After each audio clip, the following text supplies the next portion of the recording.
Samantala, target po ng Philippine Azkals na mapabilang sa World Cup pagdating po ng taong 2018. Kaya ngayon pa lamang ay tuloy-tuloy na po ang kanilang preparasyon. Isa na rito ang kanilang inilunsad na kampanya.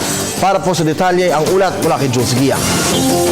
Nang dahil sa Philippine Azkals, unti-unti nang nakikilala sa bansa ang football. Mas sikat man ang larong basketball, na ipakita pa rin ng Azkals na saktong-sakto ang football para sa mga Pilipino, lalo na sa ating pisikal na kaanyuan. At tulad pa man ng ibang laro, basta't mga Pilipino ang lumalaban, dahilan ito ng ating pagkakaisa.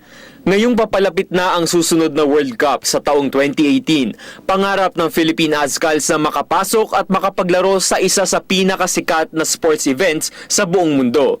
Kaya naman inilunsad nila ang kampanyang Small Change, Big Change. Kabilang narito ang patak-patak na pagtulong ng lahat ng mga Pilipino kahit pa sa pagbibigay ng barya. Ang mga latang ito ay ilalagay sa ilang mga supermarket sa Metro Manila. Mas mapalapit sa masa ang football dahil sakto siya sa pure gold, meaning sa Pilipinas at saka sa Philippine market. So sana matulungan namin sila para mas mapalaganap ang football sa mga kids at sa buong nasyon. Ang kampanyang ito ay nabuo dahil sa mga komento ng mga Azkals netizens. Magandang hakbangin din na ilagay ang mga lata sa mga supermarkets na patok sa masa dahil daan na rin ito upang lalong makilala ang football at dumami pa ang suporta sa Philippine Azkals. Bukod naman sa crowdsourcing ng pondo, tuloy-tuloy na rin ang paghahanda ng mga manlalaro. We've got our first game at the end of the month this year.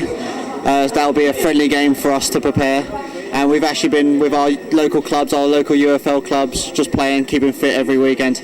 Para sa kanilang paghahanda sa 2018, gagamitin umano nila ang kanilang karanasan sa nakaraan upang gawin ang mga tamang hakbang at lumikha ng kasaysayan para sa football sa Pilipinas.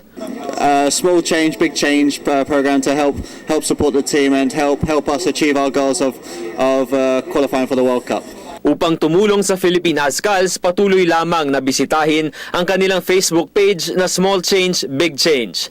Para sa Telebisyon ng Bayan, ako si Jules Giang.